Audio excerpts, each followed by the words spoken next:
Bienvenidos a todos los que nos están viendo en este momento, que tenemos un nuevo podcast de Executive Forum en este nuevo formato online que estamos utilizando desde hace pocas fechas, y hoy tenemos con nosotros y quiero darle la bienvenida a Mireia Borràs Pavón. Buenos días, Mireia, ¿cómo estás? Hola, muy buenos días. ¿Qué Muy tal? bien. Muy bien. Muchísimas gracias por invitarme a No, participar. gracias a ti especialmente por querer acompañarnos en este nuevo formato que estamos lanzando, saliendo un poco de lo habitual, ¿no? De estar en hoteles, en reuniones, jornadas con empresarios, y bueno, pues esto nos permite mantener una conversación más directa y un poco más desinhibida, ¿no? Pues con las personas. Muchas gracias por acompañarnos, porque yo creo que va a ser un rato muy interesante para compartir con una política. Bueno, iba a decir que eso es lo primero que te quería preguntar, ¿no? Que tú eres una política, pero no sé si la definición de política, tú en esa definición te encuentras a gusto, porque acabas de venir, como estábamos comentando antes, del mundo de la empresa. También has sido emprendedora. Ahora hablaremos un poco de tu vida profesional. ¿Te encuentras a gusto en este perfil de política que llevas un par de años? Sí, O más tiempo, no sé, porque digo desde que has sido elegida diputada. no, llevo efectivamente desde las últimas elecciones, poquito yo creo, ¿no? En comparación con el resto de diputados que no son de Vox, que normalmente llevan ahí un montón de tiempo, llevan muchos años en política, pues nosotros en general, ¿no? En nuestro grupo parlamentario venimos todos o casi todos del sector privado. Obviamente hay gente que no, pero la gran parte sí, venimos del sector privado, y yo creo que eso es una fortaleza enorme y una riqueza enorme, que es lo que necesitamos: políticos que vengan del sector privado, de emprender, de caerse, de levantarse, de trabajar, pues eso, de partirse el lomo a trabajar, a madrugar y sacar adelante el país, porque solo así puedes empatizar y ponerte en el lugar de toda esta gente, ¿no? De esa España que madruga, que decimos nosotros. Yo concretamente vengo bueno, pues, del mundo de la consultoría, sobre todo de la parte más financiera, ¿no? Hice consultoría de banca, pero también de estrategia. Luego, bueno, pues me pareció un mundo muy bonito, sobre todo por el tema de trabajar en equipo, un mundo muy de aportar ideas, de todos a uno, ¿no? A mí me gusta mucho ese tipo de trabajo en equipo, rodeada de talento, de personas con un background, con unos perfiles muy diferentes y demás.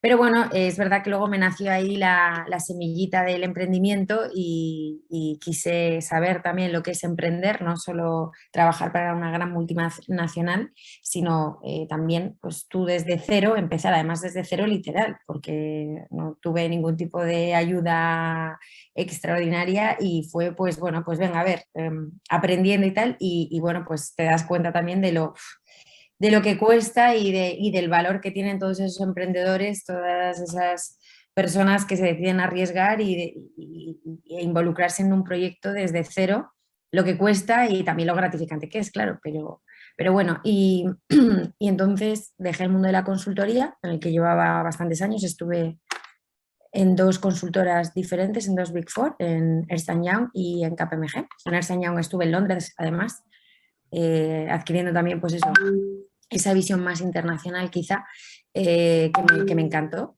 Y luego, pues nada, estuve emprendiendo durante unos añitos más, y la verdad que fue también una experiencia muy enriquecedora para mí. Y luego ya se presentó la oportunidad de poder formar parte de un proyecto político apasionante como es el proyecto de Vox. Yo he de reconocer que estaba un poco decepcionada, pues quizá como muchos de nosotros, con la política en general y con los políticos.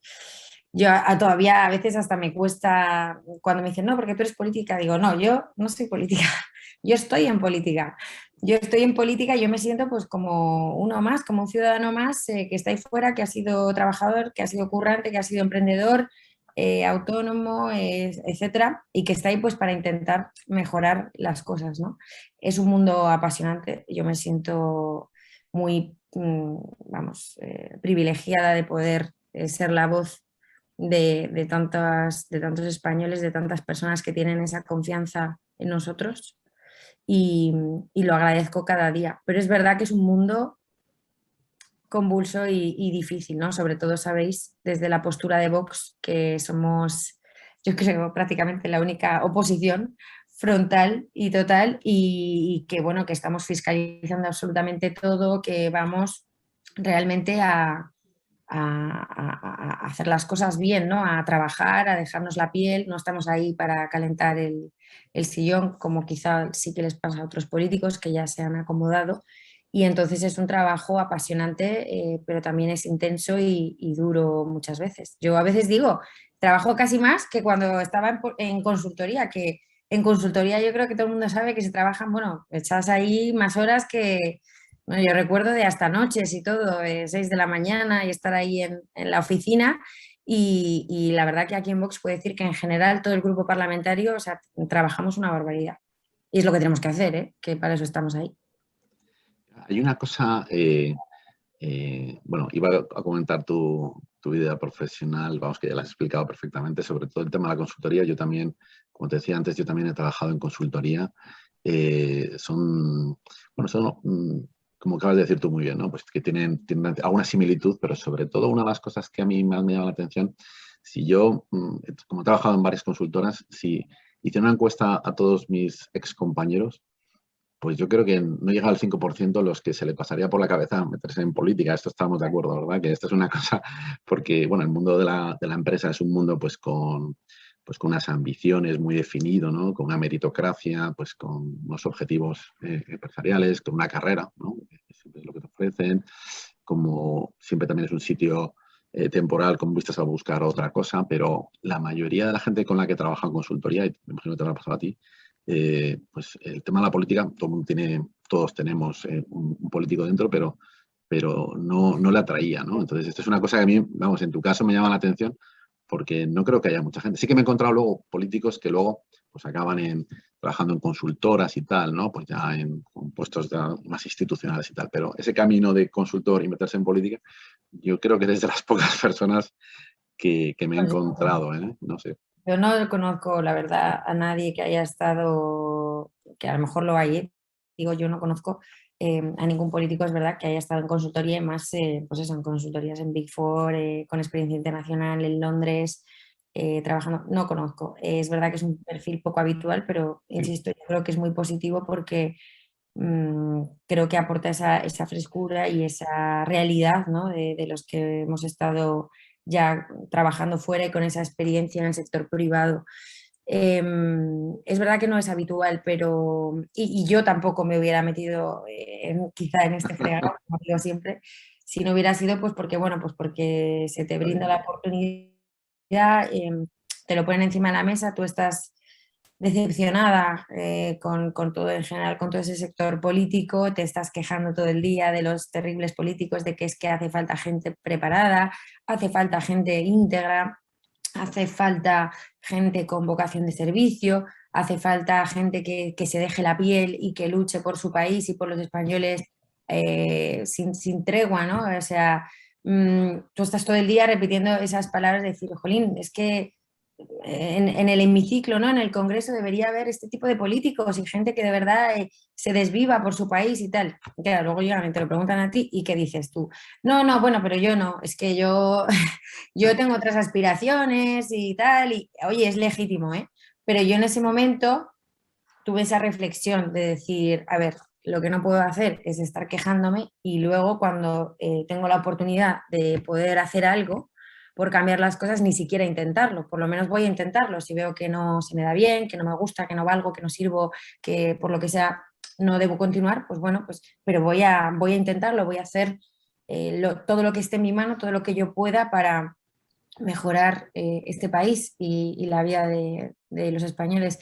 Entonces, bueno, pues fue un poco esa reflexión la que me llevó a decir, no puedo ser hipócrita, no puedo estar criticando y luego cuando tengo la oportunidad de cambiarlo, no acobardarme y decir, uy, no, no, no, esto es un marrón. Pues sí, pero bueno, aparte de que es un marrón, que también es muy bonito, insisto, o sea, es una profesión. Yo creo que si la haces, si la vives intensamente como la vivo yo, porque yo la vivo muchísimo, quizás demasiado, pero yo la vivo muchísimo, ¿no? Cada batalla que emprendemos, cada iniciativa que llevamos al Congreso, la vivo, la siento, la he trabajado y y bueno, a veces es un poco decepcionante porque ves que no todo el mundo lo vive como tú y cuando llevas al Congreso, elevas iniciativas que sabes que son buenas y que nadie puede estar en desacuerdo de votar ciertas cosas, pero como lo propone Vox, pues la gente le da igual lo que diga la iniciativa a los diputados, a los compañeros diputados de otros partidos, y simplemente votan en contra pues porque lleva las siglas de Vox. Esto pasa constantemente. Entonces, eh, a mí me crispaba muchísimo, la verdad, porque yo decía, a ver, no entiendo por qué, si es bueno, por qué tú vienes con ese chip, ¿no? Del sector privado, de construir, de vamos a generar ideas positivas, vamos a trabajar por sacar adelante iniciativas positivas y de repente pues te das cuenta de que otros políticos no están ahí a eso, están no, espera, lo ponen las siglas de Vox, entonces fuera. Y eso no puede ser. Y yo quiero desde aquí dejar claro que nosotros en Vox de verdad no hacemos eso. O sea, en las comisiones que estamos, si vemos una iniciativa que es positiva para, pues no sé, por ejemplo, para la ciencia, para la innovación, para el ecosistema innovador en nuestro país, para los españoles en su conjunto, eh, si vemos una iniciativa que tiene sentido y es buena para España, os aseguro que Vox siempre vota a favor o a lo mejor pues tiene matices o tiene posibles enmiendas, ¿no? Para mejorarla y tal, pero no nos guiamos por unas siglas, es decir, no, esto es de, no sé, de PSOE, de Podemos, pues en contra, no. Entonces yo me siento muy orgullosa de formar parte de un partido donde aplica un criterio realmente, donde la prioridad absoluta es España y los españoles y no unas siglas políticas o unos intereses partidistas.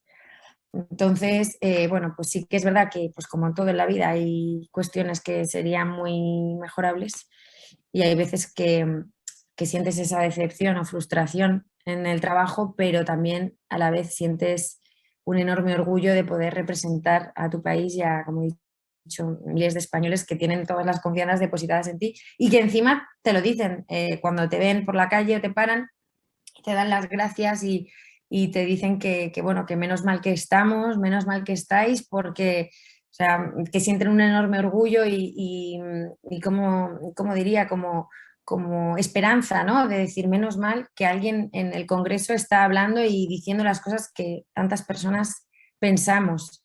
Y eso es muy, muy, muy gratificante, es Bueno, un sí, sí. honor. Ahí te quería comentar muchas cosas. Lo que pasa es que tenemos poco tiempo y me gustaría tocar unos cuantos temas, pues por lo que tienen que ver básicamente con tu acción parlamentaria, ¿no? Porque tú estás de portavoz en, creo que se llama Comisión de Energía, ¿no? Y estás ahí, representas además en otras comisiones, estás participando y es un poco lo que nos ha traído, además de conocerte, porque, bueno, siempre es bueno conocer. Pero antes de entrar, y vamos a tocar todo lo que tiene que ver con el tarifazo, con el mix energético, con centrales, con las nuevas fuentes de energía, con cambio climático, con la transición energética, que son temas que estás teniendo tú todos los días, ¿verdad? Que estás viendo Sí, en las comisiones parlamentarias y que son muy interesantes y creo que además ahora precisamente están en los medios de comunicación y en el interés y en el bolsillo de los ciudadanos, ¿no? Que es un poco lo que nos interesa ahora, ¿no? Antes de seguir, simplemente valorar un poco, volviendo un poco antes de entrar en harina, que vamos a entrar, yo creo que hay que poner en valor ese reconocimiento a gente que viene de la sociedad civil, ya al margen de que esté en un partido o en otro, ¿eh? Que estáis y decir, bueno, yo doy el paso, porque primero no es cómodo, porque tú dices, bueno, te apasiona el tema, pero bueno, tiene una parte incómoda, eso que has dicho del trabajo, pues que tienes que echar muchas horas, no está reconocido a veces socialmente, a veces sí, entonces es duro, o sea que no, seguramente te habrán dicho muchas veces, oye, ¿y tú qué haces metiéndote en este lío, no? ¿Verdad? Como, muchas con lo bien que gracias. estabas ahí con tu Sí, nómina, pero con tu proyecto, y has dicho, bueno, pues voy a dar el paso, pero bueno, y eso es generosidad. También tiene otras satisfacciones, ¿no? De decir, bueno, pues lo que has dicho muy bien, ¿no? De, bueno, voy a echar una mano a mi país a mi manera, pero voy a echar una mano en vez de quejarme, que eso está muy bien. Y luego hay una cosa que yo creo que es importante y también hay que poner en valor, porque yo al menos conozco por mi trabajo, ¿no? Conozco muchísimos políticos que son políticos de carrera, ¿no? Entonces, eso tiene una parte buena y una mala, y una de las cosas malas es que se está perdiendo mucho talento pues, de gente que está en la sociedad civil y que tiene algo que aportar. Y yo muchas veces, pues ya que estamos hablando de empresas, yo he conocido muchísimos directivos y seguramente te habrá pasado a ti, decir, este socio de este director de esta empresa, este socio de esta consultora, este podría ser un ministro o un presidente del gobierno que realmente sacaría a España, ¿no? No sé si te ha pasado a ti, pues, hay gente sí, tan buena y tan capaz en nuestra sociedad en España, porque a veces dices, ¿dónde está la gente que vale? ¿No? Bueno, la gente los políticos son así o así, dices, pues es que en España hay gente buenísima en el mercado laboral a patatas, ¿no? Tú los has visto, yo los he visto y dices, pues estos, y algunos presidentes de empresas, y algunos directores generales, dices, pues este se acaba nuestro país, vamos, en dos, como se decían antes, ¿no? En 2 tardes, en 2 telediarios, ¿no? Entonces, yo creo que hay que reconocerlo, ¿no? Yo creo que estás de acuerdo en esto, ¿no? ¿Verdad, Mireia? Totalmente, hay gente muy, muy preparada. Bueno, en España, además, en todas las disciplinas, vamos, o sea, tenemos gente muy preparada, tenemos grandes profesionales y yo creo que gente capacitada y de sobra. Lo que pasa es que es lo que tú dices, eh, querer complicarte la vida así, no es por las horas de trabajo, que a mí eso no me importa, lo llevo haciendo toda la vida y me encanta trabajar y más cuando te apasiona lo que haces, pero es una presión mediática, una presión constante en todos los sentidos y también la crispación, ¿no? Ahora estamos en un momento donde está, pues eso, todo muy tensionado, muy polarizado. Y bueno, pues hay veces hay que ver el hemiciclo, ¿no? Que parece más un circo que otra cosa, insultándose unos a otros, Sí, fascista, no sé qué, pero bueno, usted no me sabe replicar con argumentos que lo único que sabe decir es que soy una fascista, o cuando además es que no es verdad. O sea, es que esto es verdad que si vienes un poco, si tienes un perfil profesional un poco serio y tal, esto te quedas como alucinada. No entiendes por qué hay ese ya. nivel tan bajo, ¿no? A veces, Sí, pero bueno. tú, si te hubieras, y perdona, ya vamos entrando, Sí, sí, sí. hemos estado nosotros en Executive Forum, que es la empresa que organiza este evento, cuando hemos invitado aquí, pues vienen gente de todos los partidos, ¿no? Entonces, una de las cosas con Vox lo que ocurre es que, bueno, efectivamente, aparte de las etiquetas, este circo, como lo has llamado tú, ¿no? Pues de decir a la mínima que expresas algo, pues eres la extrema derecha o el fascismo Sí. y tal. Si tú tuvieras que posicionarte ideológicamente en economía, que es lo que nos interesa aquí en este caso, ¿no? ¿Cuál es eh, tu traje ideológico en el que tú digas, bueno, pues yo me auto reconozco como, y pues como un liberal, como quiero más intervención del Estado, menos intervención del Estado, derechos civiles, igualdad? ¿Cuáles son las coordenadas de Mireia? Bueno, las coordenadas de Mireia, pues, pues, estando en Vox, te puedes imaginar un poco, ¿no?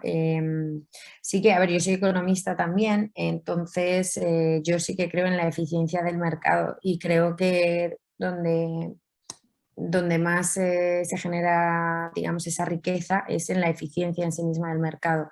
Luego otra cosa es que haya poderes públicos que aprovechen en condiciones de libertad de mercado o de eficiencia máxima de ese mercado, los poderes públicos aprovechen esa riqueza y haya mecanismos de redistribución o protección a clases menos favorecidas bueno, pues establecer sinergias, ¿no? Para crear oportunidades o poder, por ejemplo, identificar externalidades negativas y a través de instrumentos, pues como los impuestos, intentar penalizar esa externalidad negativa para que... Pero todo eso forma parte de esa eficiencia, ¿no? Tú generas esa externalidad negativa, pues tiene que atribuirse un coste que está formulado en, digamos, en términos de impuestos. Entonces yo creo que cuanto menos intervenga el Estado, más eficiente es en general el mercado en todos los sectores y aspectos, pero obviamente hay excepciones, ¿no?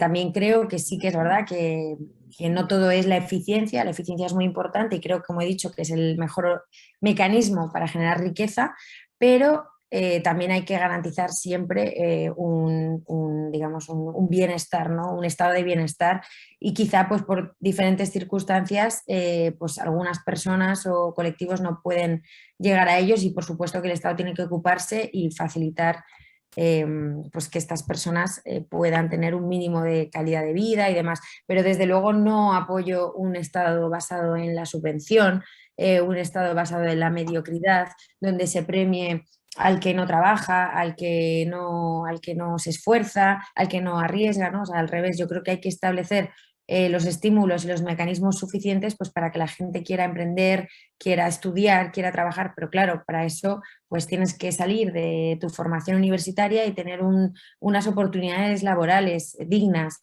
Tienes que emprender y que el Estado no te ponga todo problemas y impuestos y cargas y burocracia y tal.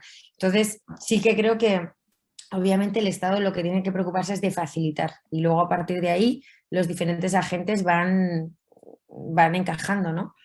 Y ya te digo, esto pues con excepciones que obviamente pues sí que creo que el Estado pues tiene que tener unos mecanismos de apoyo, de ayuda pues para los colectivos más desfavorecidos o por ejemplo situaciones como las que estamos viendo con el precio de la electricidad y demás, pues también tener unos mecanismos que si no puedo alterar el mercado mayorista, o sea, los precios, porque no puedo o no debería, digo no puedo porque este gobierno hace lo que le viene en gana, ¿no? Y le da igual la ley y le da igual la seguridad jurídica y demás, pero si tú no vas a intervenir el mercado directamente de precios, pero sí que puedes establecer unos mecanismos que ayuden quizá a los colectivos que más se van a ver afectados con esta subida, ¿no? de la energía. Y luego, bueno, pues esto es principalmente la posición que Mireia y creo que, bueno, pues desde Vox también defendemos que que es también puro sentido común, ¿no? O sea, es lo que estoy Sí, diciendo. No, hay una cosa, Mireia, y es que eh, cuando muchas veces hablo con mucha gente, o sea, efectivamente, desgraciadamente, sobre todo para ti y para tu partido, la simplificación es nefasta porque efectivamente la etiqueta sale enseguida, ¿no? Pero claro, luego te pones a hablar con otros diputados de tu partido y más o menos, bueno, veo que hay como muchas ramas, o sea, pues como pasa en todos los partidos, que cada uno tiene su opinión, ¿no? Pero la mayoría de la gente se autodefine como liberal. Eso es lo que yo veo, vamos, ¿no? O sea, que creo que la gente, ¿qué cree en el mercado? La gente cree en la libertad, cree en la propiedad privada, cree en la iniciativa, cree también en un Estado que protege ciertos derechos y ciertas pues necesidades que no todo el mundo pues, puede. Entonces, tú dices, bueno, pues esta es la etiqueta y dices, bueno, pues esto es lo que sería un partido liberal conservador. Estamos hablando en economía, luego hay otras muchas cuestiones y luego llevarlo a cabo, pues ocurre así, ¿no? Esto, y en muchas cosas, pues veo coincidencias con otros partidos, como el Partido Popular, incluso partidos nacionalistas que tienen, pues, que creen en el mercado, básicamente, en la libertad, ¿no? Que es lo que muchas veces pues hace crear riqueza y prosperidad. El cuerpo ideológico de Vox, que es lo que muchas veces pasa en los partidos, porque si tú ves, por ejemplo, el Partido Popular, o sea, el Partido Popular de hoy, en 2021, no tiene nada que ver con la Alianza Popular que se formó al año siguiente de morir el dictador Franco, ¿no? Entonces, ha evolucionado muchísimo, ¿vale? Entonces, pues evoluciona por intereses y tal, ¿no? Entonces, cada uno venía de un sitio y tal. Ahora, el atractivo de Vox es que tiene gente, sobre todo que cree en el mercado, que tiene una serie de, de nexos comunes, pero luego tiene muchas divergencias. claro. Luego, si mañana formáis parte de un gobierno o influís en la formación de un gobierno, no queremos saber, los ciudadanos yo creo que tienen derecho a saber cuál es la ideología de Vox en temas concretos, ¿no? O sea, perdona, no sé si queda claro, Sí, sí, pero sí, sobre sí, todo porque no es, entiendo. yo creo que a No, veces te pero- encuentras con gente, yo lo digo porque me he encontrado con gente del partido Vox, de tu partido, pues que hay gente que está que quiere regular e intervenir y luego gente que todo lo contrario, que no quiere regular y no quiere sí, es intervenir. verdad. ¿Cómo? ¿Me A entiendes? O ver, sea, y eso seguro que lo estás viendo tú, me imagino, ¿no? a ver, a ver, es el grado quizá, ¿no? O sea, todos sabemos que es necesario intervenir en ciertos aspectos, yo lo he dicho también, pues para proteger sobre todo a colectivos más vulnerables o ineficiencias que el mercado no logra alcanzar ese matching, ¿no? Esa eficiencia. Pero en general yo no creo que estos matices sean un problema porque es cierto que en Vox, como tú has dicho, somos sobre todo gente con una vocación de servicio a España brutal y esa es nuestra prioridad. Hacemos lo que creemos que es mejor para España sin ningún otro interés. Vox en cuanto a las siglas es lo de menos. Lo importante es lo que queremos hacer por España y lo que creemos que va a tener como consecuencia una mejor calidad de vida para todos los españoles.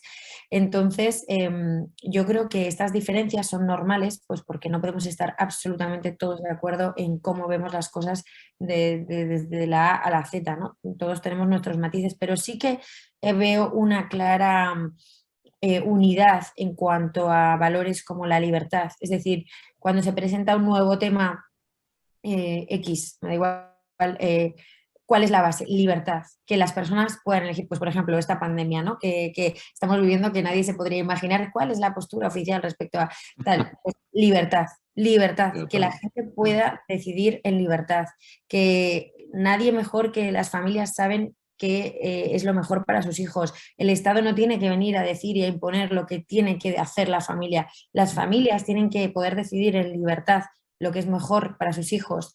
Las personas tienen que poder elegir con libertad. Entonces, en base, por ejemplo, a ese valor esencial que es la libertad, pues se configuran el resto de políticas, ¿no? También el derecho a la propiedad privada, a la defensa de nuestra historia, de nuestras tradiciones y de nuestras diversas formas de vida, ¿no? Todas ellas valiosas e importantes. Entonces yo sí que creo que hay una unidad en todo esto que nos permite tener iniciativas pues, que en general estamos todos de acuerdo. Luego en el cómo se llevan a cabo o de qué manera, pero por ejemplo el valor de la patria. Sí que hablo de esa eficiencia en el mercado, pero también creo que los españoles lo más importante que tienen es su patria, que es su casa, ¿no? Su casa, su hogar, sus raíces, su familia. Entonces estamos todos unidos en esa defensa de la patria y lo que queremos es pues que los españoles puedan tener la mejor calidad de vida posible y las mejores condiciones, condiciones eso, de libertad, de igualdad, de garantía de derechos, ¿no? En su patria. Entonces, pues yo creo que en base a estos valores esenciales sí que se pueden configurar políticas que claramente todo el mundo va a entender qué se puede esperar de Vox en cualquier nuevo ámbito o posición que salga a debate a la sociedad, ¿no? Porque sabe que Vox siempre va a estar al lado de la Hay un- libertad, va a estar al lado mm, de garantizar los derechos de igualdad de todos los españoles. Entonces, bueno, sí, perdona. hay una cosa que oigo mucho y es la siguiente, y es que el partido Vox, al margen de que estés de acuerdo o en desacuerdo, tiene un valor que yo me encuentro mucha gente que me lo dice. Bueno, ¿sabes qué? Dicen las cosas como son, que estaremos de acuerdo o no, ¿no? Y las dicen Mm, sin complejos. Y entonces eso es una cosa que digo muchas veces, incluso en votantes de otros partidos, incluso gente que estaba en el otro, pero ni siquiera en el Partido Popular, estaba todavía más a la izquierda y que cambió el voto bueno, pero mira, no tienen complejos. Y entonces eso me gusta. Fíjate, dice, bueno, al margen de que estés de acuerdo o no, pero no sí, tienen sí, sí. complejos. Dicen, a lo mejor no estoy de acuerdo en todo lo que dicen, pero bueno, que es que insisto, ni siquiera en Vox los diputados estamos todos de acuerdo en En todo, absolutamente claro, todo. Pero si es lógico. que no pasa nada, aceptamos y abrazamos esa diferencia, ¿no? También entendemos que eso no es, eso es utópico, no es viable que todos estemos absolutamente de acuerdo en todos. Y seguramente además todas las opciones que se plantean sean también válidas, es También vale. simplemente elegir la que creemos que puede a lo mejor funcionar mejor o defender mejor los intereses de los españoles.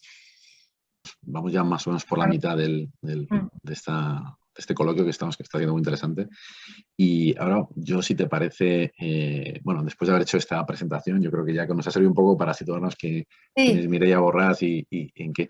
Una pregunta, Mireia, eh, te lo tengo que preguntar, ¿tú tienes origen catalán? Porque tanto el sí, nombre como el apellido es catalán. Ah, mi vale, padre vale, es claro. catalán, bueno, mi padre y toda mi familia paterna.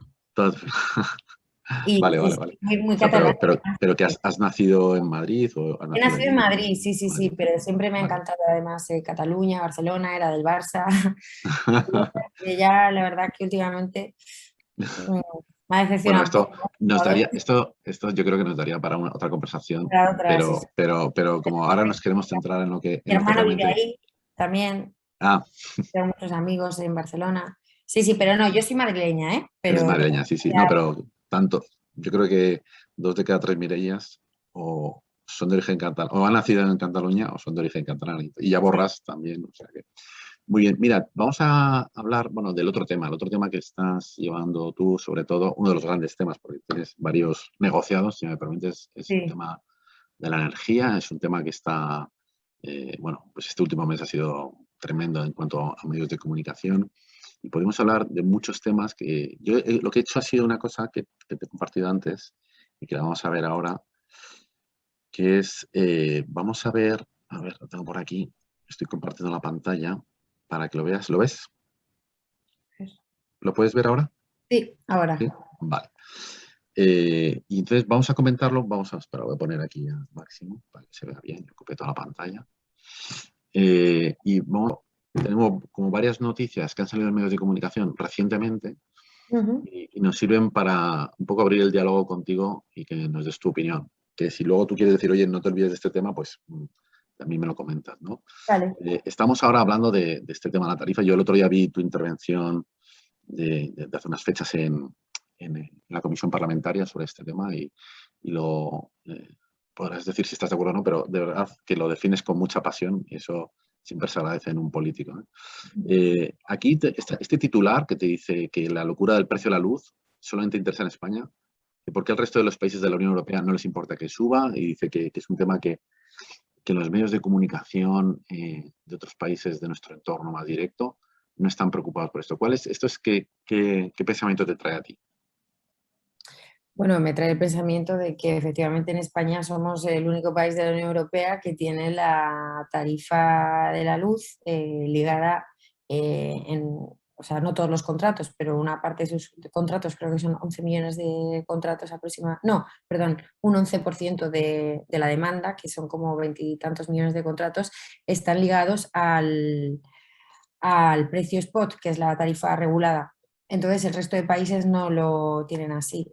Aquí en España todavía tenemos digamos, esta diferencia con el resto de países que debe intentar, ya la Comisión Europea lo ha dicho, que hay que abandonar ese tipo de tarifa, pero si recordamos es la tarifa además que el gobierno siempre ha insistido, los distintos gobiernos, que es la tarifa más barata, porque claro, está ligada al precio spot, a la evolución del precio, pero claro, es la más barata hasta que deja de ser la más barata, Claro. hasta que el mercado pues sube y entonces pasa lo que está ocurriendo. El resto de tarifas no están ligadas a esta evolución del precio en el mercado mayorista, sino que son tarifas fijas, lineales, porque pues, en su momento las compañías hicieron sus estrategias de cobertura, de hedging, donde pues, tienen un precio fijado lineal y entonces no les afecta. Por eso hay muchas personas que realmente, muchas familias y muchos contratos que no han visto alterado el precio de su tarifa porque realmente está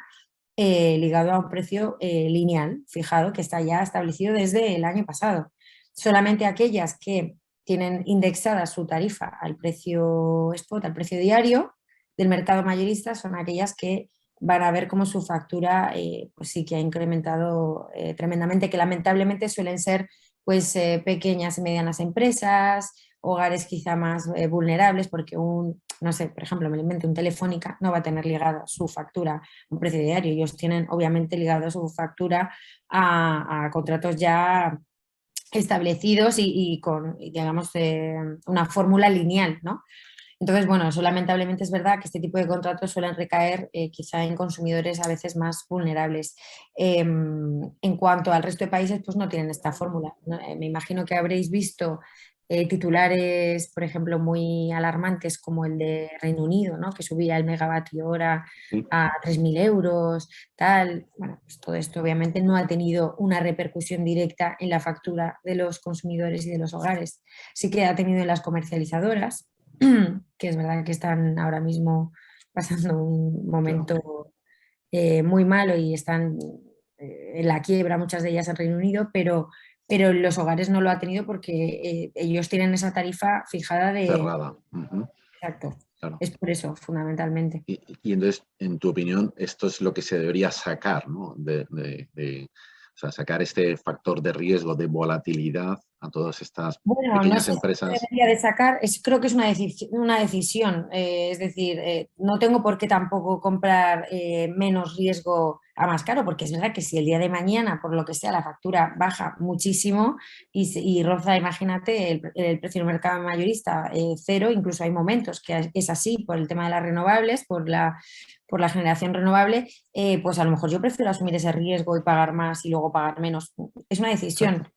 Lo que sí que creo que hay que hacer es informar mejor al consumidor y luego sí que ofrecer quizá otra tarifa donde no tenga tanta volatilidad, es decir, que no esté al 100% quizá ligado a este mercado, sino que pueda, por ejemplo, es una opción creo que bastante sensata, que se puede analizar, ¿no? Nosotros no la hemos planteado de momento, pero sí que se puede analizar fórmulas como las que tienen otros países, pues por ejemplo 30% ligado al precio spot, 30% ligado a la generación nuclear, que sabemos que es súper estable y que no nos va a dar ninguna sorpresa, y otro 30% pues ligado pues a un pool, ¿no? O sea, hay distintas fórmulas donde tú puedas ¿cómo se dice? Dividir ese riesgo, ¿no? Diversificarlo.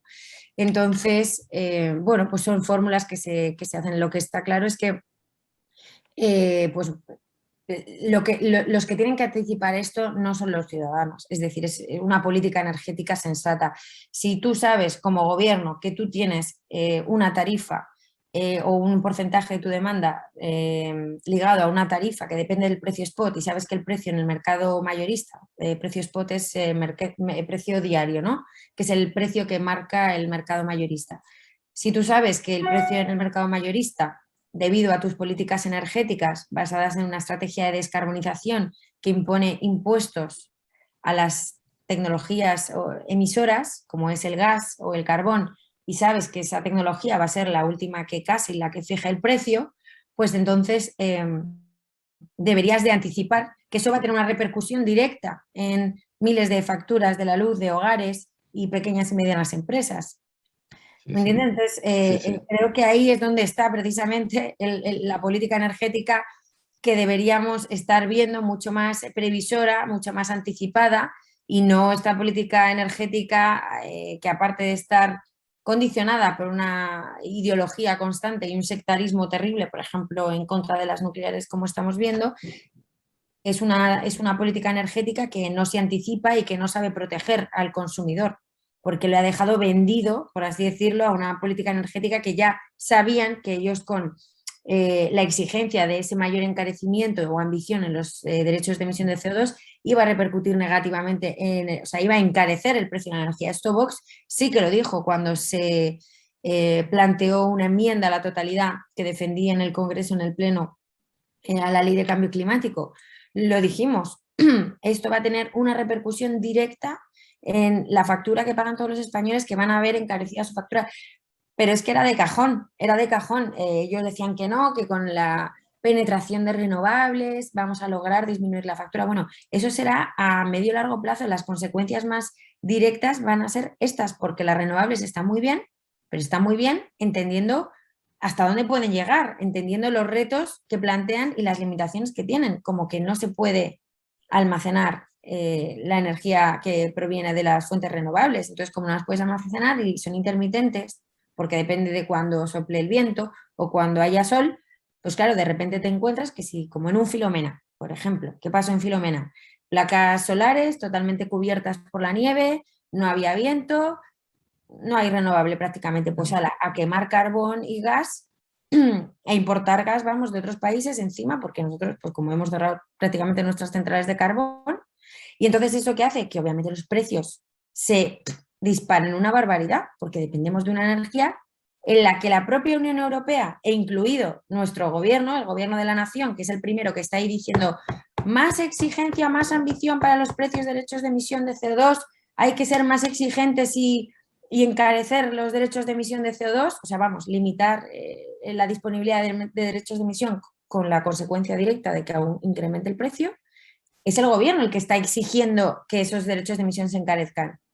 Exiges eso que sabes que va a encarecer enormemente el precio en el mercado mayorista porque encarece el precio del gas que emite CO2. Y, por supuesto, de combustibles fósiles, pero en este caso, por ejemplo, del gas, que es el último que está casando en el mercado mayorista. Entonces, todo esto es un tema muy complejo.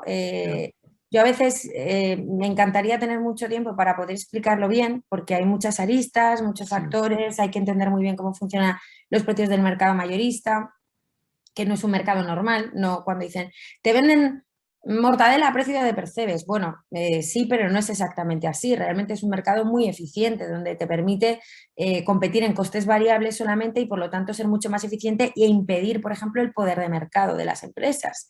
De las distintas empresas que operan, ¿no? Entonces, bueno, la energía no es un bien como una barra de pan o como un paquete de mortadela, ¿no? Como están diciendo. Entonces hay que entender muy bien las peculiaridades del mercado, es muy complejo, yo lo sé que es muy Es, complejo. sí, es una de las cosas que todo el mundo coincide, porque cuando lo intentas explicar a todo el mundo, la gente lo entiende, ¿no? Entonces, eso es lo que yo creo que a veces todos los políticos de todos los partidos pues se encuentran a veces pues sin armas para explicar, ¿no? Entonces, se cae en la demagogia, que es un poco, o sea, y la verdad es que bueno, lo siento por el partido que está en el gobierno en este sentido y por bueno, lo siento, a ti tú dirás que peor para ellos, ¿no? Pero yo creo que al final son los que nos gobiernan y son los que toman las decisiones en este momento.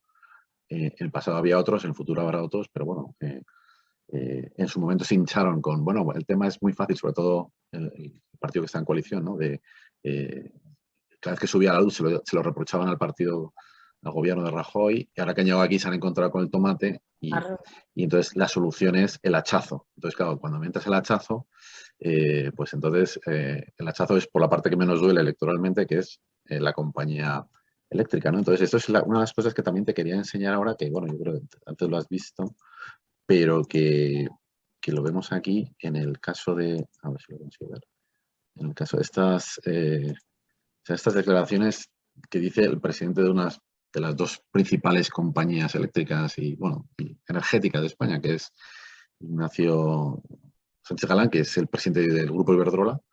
Y bueno, aquí solamente pone el titular, pero bueno, uno lee la entrevista detalladamente y claro, ha sacado el titular que dice que, claro, que cuando los socios, ¿no? Los inversores que están invirtiendo en Iberdrola pues se encuentran en un país donde el riesgo país se dispara porque se toma una decisión que va directamente contra los intereses de la compañía, pues dicen, pues no sé si nos compensa estar en este país. Entonces das un mensaje que para otras empresas pues es peligroso, ¿no? Ya al margen ya de otras cuestiones, pero ya desde el punto de vista de la seguridad jurídica, yo no sé qué te parece esta declaración de Bueno, me parece, Ignacio Galán, ¿no? Que parece desde su óptica sentido común, pero entonces, bueno, pues no sé, al final vamos a buscar una solución, vamos, que lo paguen estos. Que el otro día hablaba con un abogado y me decía, no, el problema de tomar esta decisión es que, lógicamente, los jueces, pues claro, lógicamente habrá pleitos y, bueno, pues sí, habrá juicios, ¿no? Con estas cuestiones y los jueces acabarán dando la razón a las eléctricas porque no puedes meter mano ahí a los beneficios para arreglar este tema, ¿no?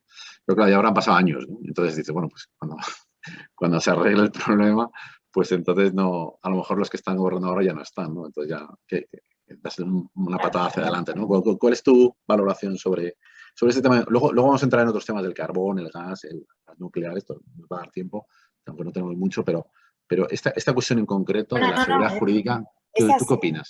es así totalmente, a mí me parece gravísimo, vamos, yo personalmente, ya digo, o sea, personalmente como ciudadana y como economista estoy escandalizada con los pasos que está tomando este gobierno. Es un intervencionismo chavista muy peligroso. Hoy en día es el sector eléctrico, pero mañana puede ser cualquier otro. O sea, en el momento en el que aparcamos esa libertad y dejamos de respetar la propiedad privada y empezamos a entrometernos y a decirnos, no, tú, bueno, lo estamos viendo también con la ley de vivienda, diciendo, bueno, no, tú eres máximo tenedor, bueno, pues te voy a expropiar. Bueno, obviamente lo hacen de una manera mucho más maquillada, pero es lo que están haciendo. Entonces, esto es gravísimo y es un principio de chavismo de Venezuela que también recordemos que en su día los venezolanos pensaban que esto nunca les iba a pasar a ellos y pasó.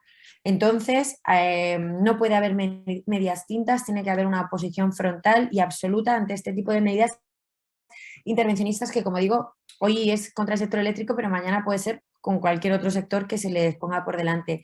Es gravísimo, efectivamente, está espantando muchísima inversión, muchísimo capital en un momento. Además, recordemos que estamos en plena recuperación económica y necesitamos todo ese capital para generar riqueza, para generar empleos, para sacar adelante empresas y proyectos. Y bueno, pues ahora mismo, por ejemplo, estamos sumidos en el último puesto de un ranking que evalúa los países más interesantes para invertir en renovables y España, con todo el potencial que tiene de recursos naturales para renovable, pues somos el último país del ranking. Y todo esto es exclusivamente por esta inseguridad jurídica, por esta manipulación de precios, por esta intromisión del Estado que obviamente nadie quiere meterse, pero es que además muchas de las medidas que aplican se hacen con carácter retroactivo, con la gravedad que esto tiene, o de manera discriminatoria. Es decir, por ejemplo, el Real Decreto que se va a debatir este jueves en el Pleno, este Real Decreto de manera discriminatoria, bueno, el Real Decreto no, la nota aclaratoria, que ni siquiera sabemos si es vinculante o no es vinculante, es que fijaros en qué posición estamos. Se emite un Real Decreto por el Gobierno de España, una chapuza, donde no se concreta bien a qué contratos va a afectar las medidas que ahí se describen. Entonces, luego el Ministerio saca una nota aclaratoria que nadie sabe hasta qué punto esto es vinculante o no, porque desde cuándo un Real Decreto se enmienda con una nota aclaratoria. Entonces, el sector está diciendo, no sé qué es a lo que me tengo que atener, no sé qué es lo que va a pasar, no sé si va a ser vinculante o no vinculante, pero bueno, en cualquier caso, esto para los inversores, volviendo a tu pregunta, pues imagínate toda la inseguridad que supone para ellos y el entender bueno, pues que estamos en un país donde el gobierno de repente, por decretazo, se puede meter e intervenir los ingresos de las empresas porque según ellos se lo pueden permitir, que es lo que dijo el presidente del gobierno, pero entonces va a intervenir los ingresos de todas las empresas que se lo puedan permitir o cómo va esto. Claro. Pero lo más grave de todo es que encima ni siquiera está legitimado, o sea, no está legitimado en ningún caso, pero que es que ellos están como intentando culpar a las eléctricas cuando no van por ahí los temas. El tema viene de una política energética, como he dicho previamente, cuyo objetivo es la descarbonización y que se han puesto ellos mismos un tiro en el pie poniéndose un impuesto cada vez más alto y más ambicioso al CO2, cuando por ejemplo tenemos países como China o Estados Unidos que no ocurre de la misma manera. Entonces estamos, pues eso, pegándonos un tiro en el pie, impidiendo que nuestras empresas puedan ser más competitivas que las empresas de fuera y provocando esa deslocalización de la industria a otros países que dicen, oye, pues aquí me van a estar poniendo trabas todo el rato, cuando además Europa, recordemos que es que emite un 7-8%, me parece, todas las emisiones, China emite más de un 20%, entonces estamos haciendo, pues eso, como pollo sin cabeza. Y estamos perjudicando a nuestra industria, estamos adoptando una política energética quizá demasiado ambiciosa en tiempos muy reducidos que está penalizando enormemente a nuestra industria. Y en concreto en España, porque cada país luego es un mundo. Nosotros hablamos de España y en concreto en España esta política energética no funciona, no aporta valor. Por supuesto que está muy bien que invertamos en renovables, en otras formas de generación sostenibles, eso está fantástico, maravilloso, pero hagámoslo a través de la competitividad, de mayores inversiones en innovación, en desarrollo, en I+D+I, ¿no? Hagámoslo facilitando, pues eso, marcos jurídicos estables y dando, pues bueno, ciertas señales al mercado de incentivar ir pues por ese tipo de generación sostenible, eficiente, etcétera. Todo esto está muy bien, pero no penalizando a la industria, no poniéndote tus propias trabas, pues eso, poniendo impuestos como el impuesto, que es un impuesto encubierto al final al CO2, para seguir penalizando a la industria, porque al final la industria de España es la que genera la mayor parte de los empleos, además también fija población en el mundo rural, o sea, nuestra industria es muy importante. Nosotros queremos dejar a un lado los sectarismos, queremos dejar a un lado la ideología y queremos realmente centrarnos en lo que es bueno para España y en la dirección en la que tiene que ir España para mejorar la vida de todos los españoles y mejorar el futuro de España. Eso es donde hay que tener el foco. Deja el sectarismo, deja la ideología. Las nucleares son una fuente de generación de energía estable, barata, eficiente. Es un recurso que tenemos, que además tenemos unas centrales nucleares fantásticas, con una seguridad extraordinaria, con unas instalaciones de verdad envidiables y nos las queremos cargar. Claro. Pero sí, hay una, mira, tengo aquí otra, ¿cómo se llama? Otra pantalla que me gustaría, a ver si la puedo ver. Sí. Que es esta, ¿no? Estamos, o sea, el caso, por ejemplo, de que lo has estado comentando en tu exposición, pero me gustaría incidir, porque o sea, tenemos una paradoja enorme cuando tenemos a nuestro país vecino, que cuando tienes un vecino que tiene... porque ¿cuál es el problema de las centrales nucleares? Supuestamente, lo has mencionado hace un minuto, la seguridad, supuestamente el problema, ¿no? Porque tú dices, hombre, la gente, si no tenemos centrales nucleares es por los posibles riesgos de que los reactores pues tengan escapes de reactivos o lo que sea, ¿no? Ese es el gran problema, o el gran miedo que tenemos, si no tendremos muchos más. Pero claro, tenemos al vecino Y entonces la paradoja es que el vecino, si le ocurre algo, nos ocurre algo, porque si el de arriba, si el de arriba tiene una escapa de agua, cae el de abajo que somos nosotros. Es decir, que si hay una fuga nuclear, nos llega a nosotros. Entonces, Exacto. prácticamente nos da igual que tengamos la central en Burgos que la tengamos en Toulouse, porque la contaminación, si es que llega, nos llega igual. O sea, esa es la gran paradoja. O sea, que no estamos de acuerdo en eso. Y luego lo curioso es que estamos comprando energía que producen ellos con sus centrales. O sea, que esta es la paradoja, ¿no? Esto es como lo de no emito CO2, pero pago porque no emito CO2, entonces pago más, ¿no? Entonces, aquí estoy Claro, pagando al vecino que está, al vecino de arriba, que está emitiendo, perdón, que tiene 58 o los que sean reactores, con lo cual además tienen un excedente que lo venden, o sea, tienen costes bajos, venden y nos lo venden a nosotros. Estamos comprando energía creada en centrales nucleares francesas, o como decían otro día, ¿no? O generada en Marruecos con centrales de carbón, ¿no? Entonces dices, bueno, esto es un poco el mundo al revés, ¿no? No tiene ningún sentido, pero es que yo creo que la opinión pública, Mireia, no está preparada en España para tener más reactores, ¿no? Estamos de acuerdo en eso, ¿no? Quiere decir que, bueno, pues o sea, en su día, pues hubo una sensibilidad muy grande al final de la Guerra Fría, con la guerra nuclear. Cada vez que hemos visto un Chernóbil o un Fukushima, pues nos hemos pensado que aquí podía ocurrir lo mismo. Los franceses han mirado a otro lado, los japoneses miran a otro lado, los chinos, los americanos y los indios tienen reactores con lo cual son mucho más competitivos. Y bueno, pues después de Fukushima, lo que nos ocurrió, lo que decía, yo estuve con el embajador de Japón en España y decía, nos da igual Fukushima en el sentido de que no podemos prescindir de nuestros reactores porque somos un país con un consumo energético enorme y durante 2 o 3 años estuvieron importando gas de países árabes, pero en cuanto han podido revisar todas las centrales nucleares han vuelto a esto, ¿no? claro.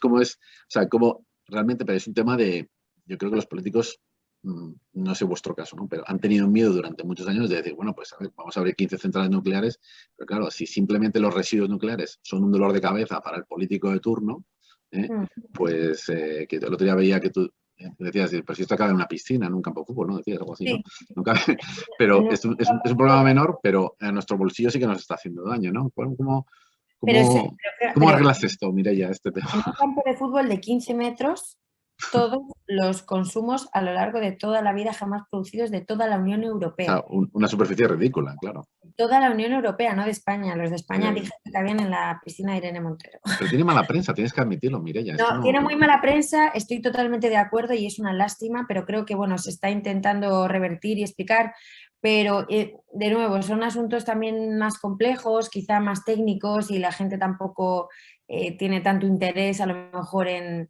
escuchar, ¿no? Pues tal, el residuo, tal, la formación química. Pero lo cierto es que lo que hay que entender es que la energía nuclear es una energía barata, estable. Quiero decir, no provoca estos altibajos de precios y es muy segura. Los accidentes que ocurrieron en su día eran un contexto totalmente diferente, con unas instalaciones totalmente diferentes, con una opacidad tremenda en cuanto a los gobiernos que residían en ese momento. Entonces, no se pueden comparar situaciones que son completamente distintas.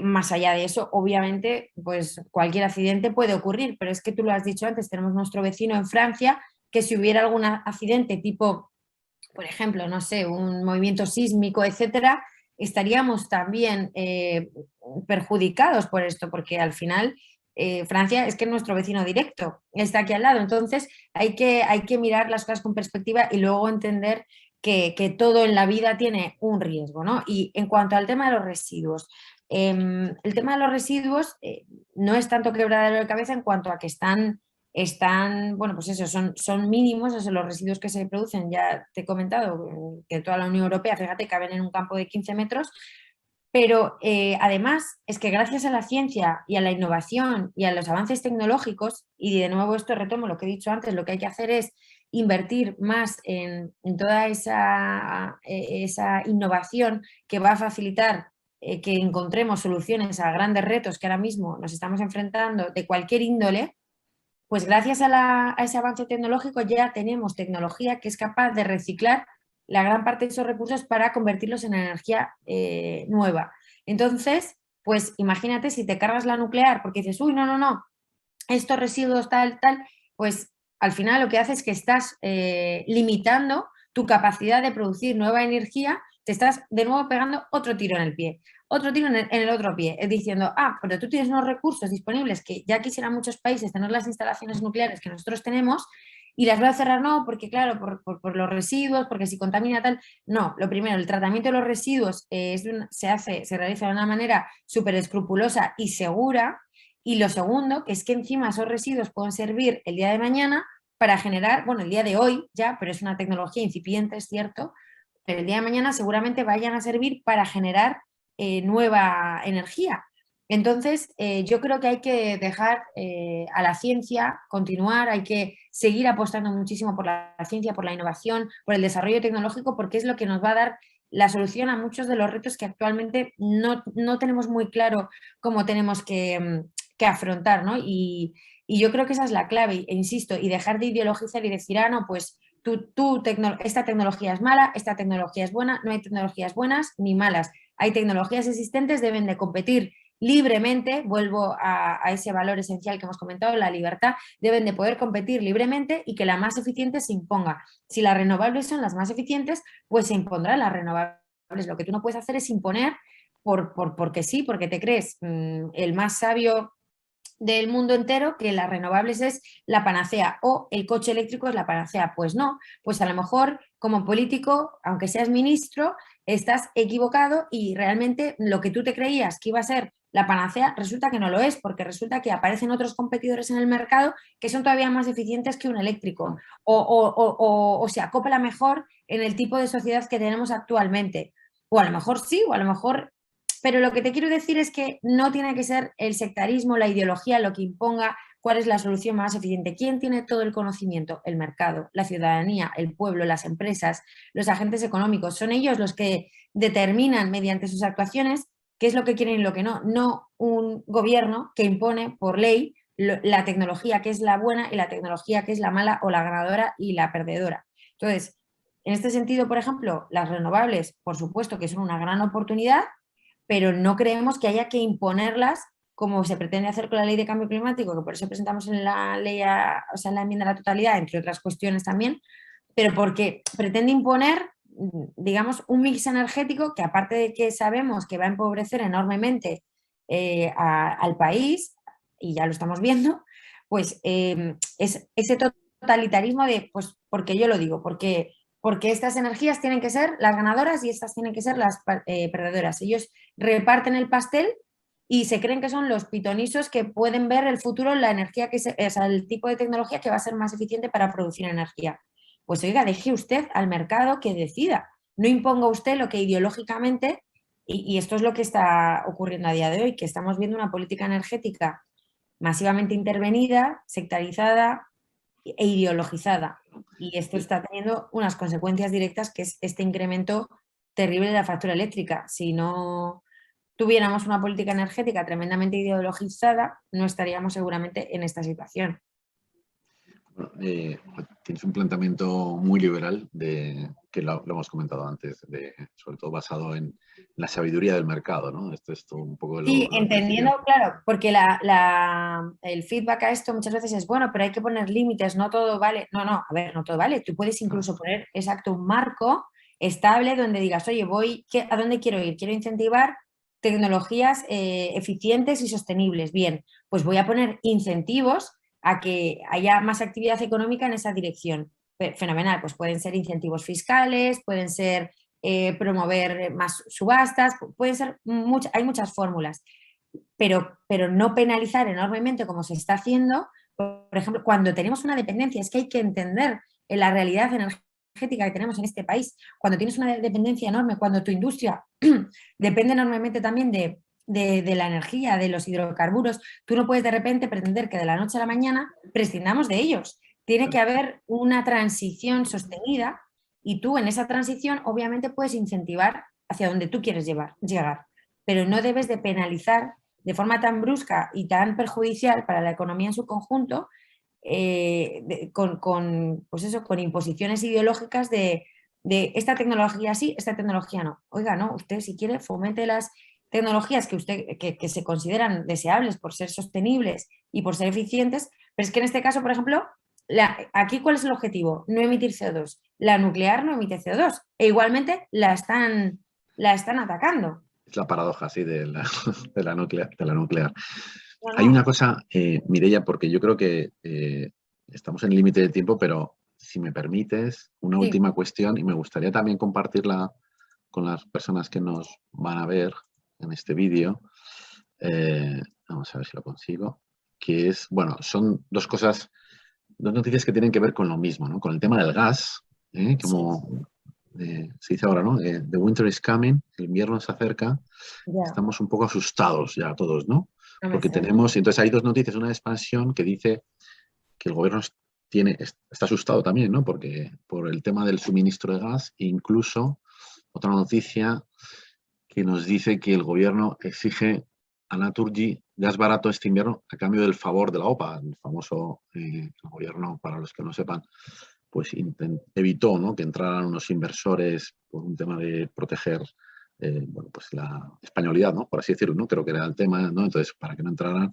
Y entonces, a cambio de ese favor, pues, según el titular, pues, bueno, pues entiendo que si sube el gas en origen, pues al final el que se come el marrón de no subirlo, pues será el propio intermediario, que es la empresa que lo distribuye, ¿no? Me parece, ¿no?, que sería más o menos la lectura rápida, ¿no? Bueno, aquí hay muchas componentes, esto lo sabes tú mejor que nadie, pues o sea, un país suministrador que es Argelia, que nos suministra a través de dos gasoductos, uno que va directamente por el mar, otro que va por Marruecos. Había un problema reciente que, Mm. bueno, pues tampoco hemos tenido el mejor de los escenarios para gestionarlo con Marruecos. Hemos tenido ahí unos momentos muy complicados con Marruecos hace unos meses. Bueno, total, que va sumando cositas y al final resulta que, bueno, pues si éramos pocos, pues vino la abuela a parir y entonces se nos va a subir todavía más porque tenemos un problema que además a nivel mundial está ocurriendo, ¿no? Porque hay una... Claro, Argelia, pues al final subasta su gas, ¿no? Y si viene otro país y se lo compra más barato, pues se lo vende más barato y Claro. entonces va subiendo todo. Son una serie de cuestiones y al final dice, bueno, pero aquí, ¿qué nos está pasando en España? Que cuando no es una cosa es otra, ¿no? Esto, Sí, ¿cuál es la sí, solución a esto? ¿Tú qué solución le puedes encontrar? Porque al final todo esto, pues nos llega la factura que nos llega cada mes, ¿no? O sea, claro. No hay soluciones fáciles a problemas complejos, eso está claro. Y nadie está diciendo que obviamente esta situación es compleja y bueno, pues requiere seguramente de una solución que no te la puedo yo explicar aquí en 3 minutos, pero sí que creo que, insisto, o sea, la prioridad tiene que ser el bienestar de los españoles y poner el foco en cómo va a afectar cada decisión que se tome a la industria y a la economía de nuestro país, al empleo, en fin, a la actividad económica. Y en base a esto, pues sí que es verdad que, pues, que creo que a lo mejor el gobierno más que estar en Bruselas diciendo que hay que incrementar el precio de los derechos de emisión de CO2 para reducir las emisiones, a pesar de ser el continente que, o sea, que tiene quizá menos incidencia o de los que menos incidencia tiene, pues debería de estar pues, trabajando sus relaciones con Argelia, debería estar mejorando sus relaciones diplomáticas con Argelia para garantizar este suministro. Es verdad que el gas también está sufriendo un incremento del precio por una demanda, especialmente del exacto. continente asiático. O sea, los precios del gas en sí mismo ya están tensionados y además se les suma los derechos de emisión del CO2, ¿no? Pero sí que creo que bueno, se está trabajando también en poder crear unas reservas de gas en el seno de la Unión Europea y demás, pues sí que creo que hay que buscar soluciones disruptivas, pues te digo, de cuidar relaciones con los países en los que tenemos una mayor dependencia, pero por eso nosotros desde Vox insistimos tanto en esa soberanía energética, que obviamente no va a ser inmediata, pero sí que debemos avanzar en esa soberanía energética porque cuanta menos dependencia tengamos de otros países, pues más vamos a poder tener capacidad de actuación y de rebajar el precio de la factura eléctrica, ¿no?, a los españoles. Entonces, como hay que ir en ese camino, avanzar en ese camino de la soberanía energética para que un bien esencial y estratégico como es la energía pueda estar, digamos, todo lo más deseable posible en nuestro poder, que dependa de nuestro país, de nuestra soberanía, de nuestro poder y no de terceros países, pues de momento, hasta que no podamos alcanzar esa soberanía energética, habrá que cuidar y mimar mucho esas relaciones, porque es que es un activo estratégico para la nación. Entonces no se puede descuidar en ningún momento y sí que hay que poner el foco en todo aquello que nos acerque a esa soberanía energética precisamente para reducir esa dependencia. Y entre ellas están las renovables y está, por ejemplo, también la nuclear. Y por eso no se entiende estos últimos cambios regulatorios donde el gobierno, pues, de nuevo está poniendo en grave riesgo la seguridad de suministro, atacando directamente a las nucleares, a las hidroeléctricas, etcétera. Encima, tecnologías no emisoras. Somos el único país de Europa que ataca a las tecnologías no emisoras. Entonces, esto es incoherente, gravísimo y bueno, pues... Fíjate que yo entiendo que hay una, ya con esto terminamos, mira, ya porque sí. te tienes que marchar a otro lado. Hay muchísimas o sea, decisiones, porque claro, todo el mundo quiere emitir poco CO2, no quiere afectar al cambio climático, etcétera, y entonces, efectivamente, tú puedes hacer esa transición, pero para coger una liana tienes que soltar primero la otra, y si en este momento te puedes quedar entre medio de las dos colgado y no tener nada, ¿no? Y entonces cuando te Claro, encuentras en esta tormenta perfecta, justo. bueno, pues no tienes petróleo, no tienes gas, no tienes nucleares, entonces Claro, dependes totalmente del otro. Entonces exacto. Francia, Que quieres ser Francia, el primero en deshacerte de tus claro, centrales mineras de carbón, exacto. también quieres ser el primero en quitarte las nucleares y todo Mm, esto para decir que eres más verde que nadie cuando España emite un 0,7% de todas las emisiones globales y es que es de una incoherencia supina y además no, con el perjuicio que tiene esto, que lo estamos viendo ya en los hogares, en la industria. Todo queda muy está, bonito decir que eres más verde que nadie y que somos más ecologistas que nadie, aunque luego el presidente del gobierno y la ministra de Trabajo vayan en Falcon, pero a nosotros nos dicen que nosotros no podemos coger el avión porque contamina mucho. Es que no... tremendo. Bueno, pues muchísimas gracias, Mireia. La verdad es que, bueno, como siempre nos pasa, pues podemos estar horas y horas y Sí, sería sí, sí. interesantísimo, pero yo creo que hemos extraído en este ratito, pues bueno, un poco conocerte, o sea, saber quién eres, porque a veces yo creo que es lo que pasa en Vox, ¿no? Pues que hay dos o tres personas que destacan mucho, los Sí, demás sí, sí, diputados o así. Es interesante también lo que decía, ¿no? Que ya al margen de tu partido, ¿no? Pues que haya personas que vienen de la sociedad civil, pues de otros trabajos, de sitios interesantes que pueden aportar mucho, como decías tú, que eres emprendedora, consultora, eso es muy interesante. Y al margen de tus ideas, también hemos definido pues un poco pues, cuáles son tus coordenadas, ¿no? Ideológicas. Y luego hemos entrado en este apasionante mundo Ya, de la energía que antes, en realmente, realidad, sí, a mí me que, encanta. que sí es, bueno, es encantador, que estamos sufriendo porque, claro, yo lo desconozco, pero claro, lo que ves es que ha habido un cúmulo de errores estratégicos ya no voy a poner culpables de este gobierno o el No, anterior, no, ¿no? no, Sino de un color y como de otro, ¿eh? de un Es color y de verdad. otro, llevamos 40 años metiendo la pata y al final nos hemos encontrado, pues bueno, pues tiraos, por así decirlo, ¿no? Entonces, queriendo ir a un horizonte que es muy bonito y que es verdadero, que es el mundo verde, una transición, pero claro, para hacer la transición, pues tienes que ir caminando, ¿no? Y entonces de repente nos hemos quedado sin medio de transporte, ¿no? Y entonces es lo que dices tú, Justo. pues nos hemos quitado, es decir, podemos apostar por una energía verde cuando realmente las otras pues no nos dejan, por así decirlo, con un problema, ¿no? Como ocurre con las nucleares, las de carbón, etcétera, ¿no? Entonces, yo soy un gran defensor de la energía fotovoltaica especialmente, ¿no? Y de la eólica y de otras muchas que pueden salir, pero claro, en esta transición yo creo, me temo que va a ser dura, ya lo estamos viendo ahora y bueno, pues a ver cómo se gestiona eso, ¿no? Sí, sí, no, sí, las renovables son una maravillosa oportunidad, especialmente para España, que tenemos mucho recurso natural, Es pero mucho potencial, claro. hay que entender sus limitaciones ahora mismo. El día que haya, por ejemplo, una solución al almacenamiento, pues a lo mejor esas limitaciones Efectivamente, desaparecen. esa Pero es a una día de de las hoy cuestiones. Claro, existe. no podemos, lo has dicho muy claramente, ¿no? No se puede almacenar todo lo que se produce, ¿no? Con la fotovoltaica y la eólica, ¿no? Se pierde, o se echa al sistema o se pierde, ¿no? Claro. Y luego Oye, entender en cuanto al tema de la contaminación que todo tiene una huella ecológica, es decir, cuando tú pones una placa fotovoltaica, que son hectáreas de placas fotovoltaicas, tiene una huella ecológica importante a nivel paisajístico, a nivel medioambiental, claro, a nivel eólico también, las palas, es decir, hay que adoptar una posición mucho más crítica absolutamente con todo, no decir, no, claro, es que la nuclear, porque esto, bueno, pero es que huella como tal sí, todas las tecnologías sí, tienen.